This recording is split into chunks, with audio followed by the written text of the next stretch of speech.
This week on Charger Bulletin News, USGA Senior Vice President resigns, residence halls closing for winter break, and the annual Holiday Fest was held in the Beckerman Rec Center. Right here on Charger Bulletin News.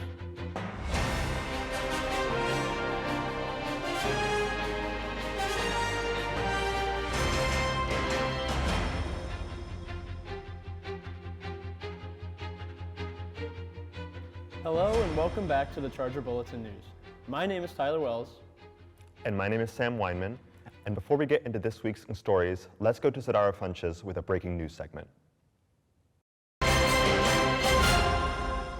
After recent alleged allegations against her fellow E-Board members, USGA Senior Vice President Haley Perez resigns from her role.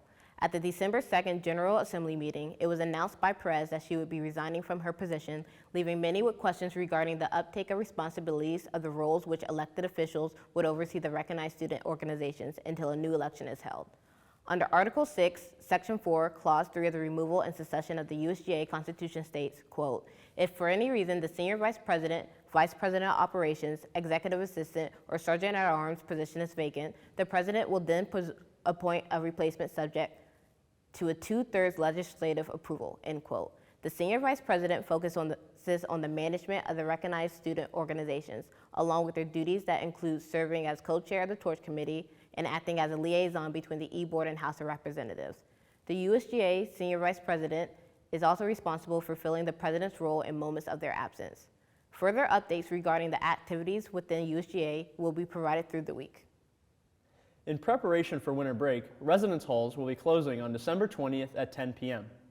In an email sent out by the Office of Residential Life on December 1st, it states, quote, all residential rooms on campus will be entered and inspected at the start of winter recess by Residential Life staff. Please ensure you check the prohibited items list in the student handbook and remove all prohibited items before break, end quote. If a late stay or an early return is needed, ensure you put in a request via the late stay or early return form under My Housing, which can be accessed via My Charger. Please note, also within the email, it states, quote, students who are approved to stay for break will be charged $225 per week for housing.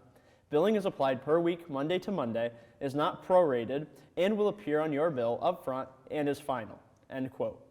All students who do not plan on returning next semester or who are graduating this fall must vacate and remove all personal belongings from their space prior to checking out with an RA and returning your keys.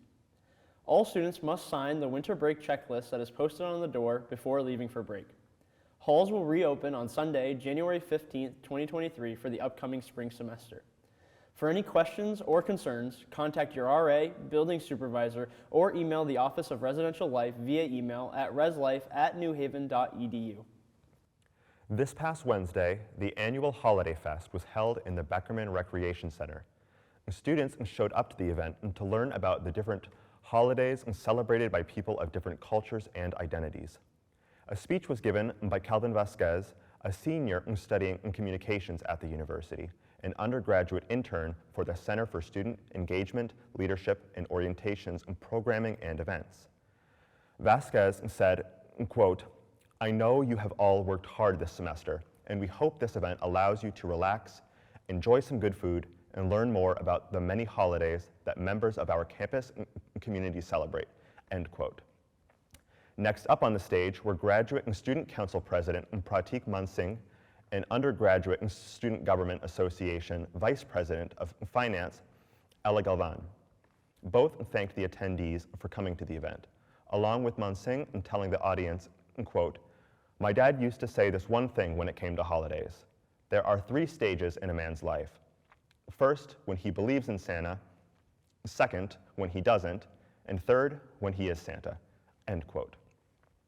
Short presentations and introductions were given by participating recognized student organizations, such as the Indian Student Council, who discussed Diwali and Garba, the Hillel Club, who discussed Hanukkah, the Campus Crusaders for Christ discussed Christmas, the Black Student Union discussed Kwanzaa, USGA discussed New Year's, the Latin American Student Association discussed Three Kings Day, and the Muslim Student Association discussed Eid al-Adha. Vasquez ended presentations by presenting about the Lunar New Year, which is celebrated by China and other Asian cultures. The diversity and wellness peer educators were also there with a table of their own, allowing students to decorate cupcakes. The recognized and student organizations had tables with more information about each holiday and presented along with food and fun activities, such as writing New Year's resolutions and spinning the dreidel. And students were also given the opportunity to write letters to children at the St. Jude's Children's Hospital. Now, let's head to Sadie with the latest in entertainment. What's happening this week, Sadie? Thanks, guys. Talk show Good Morning America has been on air for 47 years.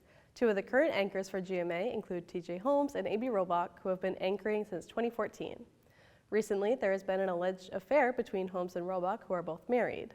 The affair allegedly started when the two were training for the New York City Marathon, which took place in November of 2022. Photos were released of Holmes and Robach in public with each other, seeming very close, going on dates, and even sharing PDA. Some say this was a long time coming after Holmes posted this on his wedding anniversary about his wife, Marilee Holmes. In the caption, TJ said, quote, 10 years ago, Marilee Feibig married me, and despite my best efforts, she remained married to me the past 10 years. I'm not being dramatic. I gave her plenty of reasons, excuses, and opportunities to walk out the door, end quote. There are some claims that state both couples are still married but have gone their separate ways for now.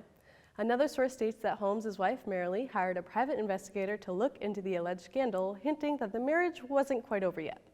The most recent update about the alleged situation is that Holmes and Robach have had an ongoing affair for over 3 years, even though the information is just being brought to the public's attention. On Monday, December 5th, it was reported that both Holmes and Robach have been taken off the air until further investigation. ABC Network President Kim Goodwin announced this news and stated, quote, while that relationship is not a violation of company policy, I have really taken the last few days to think about and work through what I think is best for the ABC News organization. We cannot operate with gossip, speculation, and rumors, end quote. Follow the scandal on social media to see if Holmes and Robach return to the show anytime soon. The holiday season has officially started, and what better way to celebrate than by binging the newest holiday films. Both streaming platforms and live TV have numerous new holiday films perfect for movie nights this season. As always, the Hallmark Channel premieres new movies every Friday, Saturday, and Sunday, including A Holiday Spectacular, Noel Next Door, and Lights, Camera, Christmas, just to name a few. Both Freeform and ABC Family have the 25 Days of Christmas programs showing holiday classics, both old and new, every day in December. Prime Video has many new films out this season, including A Holiday Homecoming and Hotel for the Holidays. Stream the new holiday musical, Spirited, starring Ryan Reynolds and Will Ferrell on Apple TV. Disney Plus offers the brand new Guardians of the Galaxy holiday special and the Hip Hop Nutcracker. A Christmas Story Christmas, Santa Camp, and Holiday Harmony can all be found on HBO Max. Hulu is releasing over 10 brand new movies this season, which are being released throughout the month of December. And lastly, Netflix released new films such as Falling for Christmas, starring Lindsay Lohan, Christmas with You, and The Noel Diary, and The Claus Family 2. Take this holiday season to rest, relax, and enjoy some new and old holiday films with your loved ones. I'm Sadie Frazier-Reed, and that's for all for entertainment. Have a great break and enjoy the holidays however you celebrate. Thanks for the update, Sadie. Calling all seniors. This weekend is playing host to a ton of fun activities from your class of 2023 eBoard. You must be a senior, meaning you will have completed at least 87 credits by the end of the semester to attend. There were 2 class of 2023 events this past Thursday, December 8th. First up was Dessert on Us in the German Club parking lot, with the Hardcore Sweet Bakery and Dude's Donuts food trucks offering sweet treats for anyone who stopped by.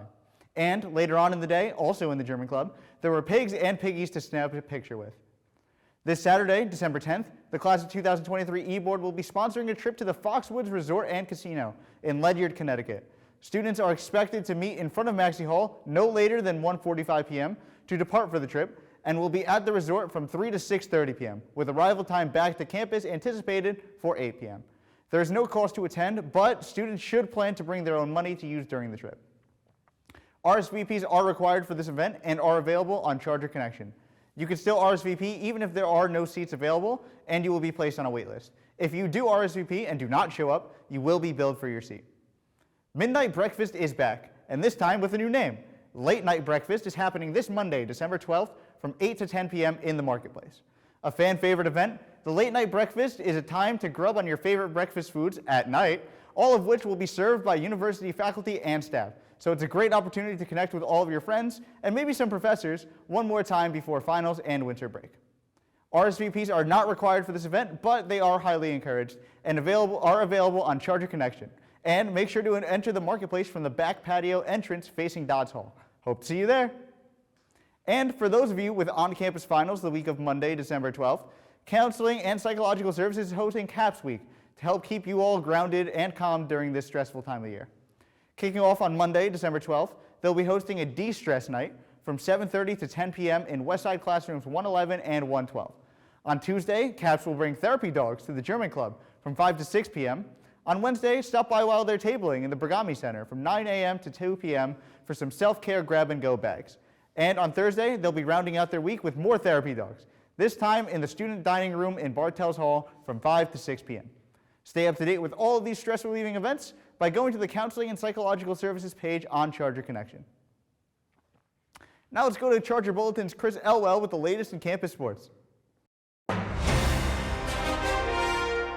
Thanks, Justin. The Chargers have been on a winning streak. On Wednesday, both basketball teams took to the court to face Franklin Pierce. First on the hardwood was the women's team, taking a solid lead from the top of the game and continuing to pull ahead through each quarter. Of 3 players to hit double digits, guard and graduate student Cameron DeBose led the team and made history, scoring her 1,000th career point while also scoring a team high of 22 points for the game. The women won 79-51. Quickly following the women, the men's team took to the court for a closer game. The Chargers won 67-56 with some exciting plays. Major Majok stole the ball time and time again from the Ravens, starting dangerous runs into Franklin Pierce's defensive zone. Majok also hit his first career three-pointer, followed later by a second. On Tuesday, the men's team stayed home for a much closer game against the Assumption Greyhounds. Both teams had a difficult time finding the net, making the game increasingly tense with an extremely close 74-73 win for the Chargers, the 10th in a row against Assumption. On Wednesday, the women's team hit the road to take on the University of Bridgeport for their own close win. The women held a lead through the first 3 quarters, but Bridgeport made a comeback in the fourth, falling just short to end the game 76-74. This marks the first on-the-road win for the women's team this season. The women will stay on the road to face St. Michael's on Saturday. That's all for sports this week. Good luck to the Chargers for the rest of the season until we return in the spring. You can stay up to date with both teams over the break on Charger Sports Network. Back to you guys at the desk. This past Saturday, the university hosted a Holodomor Remembrance concert in Bucknell Theater. CBN's Jason has more on the story.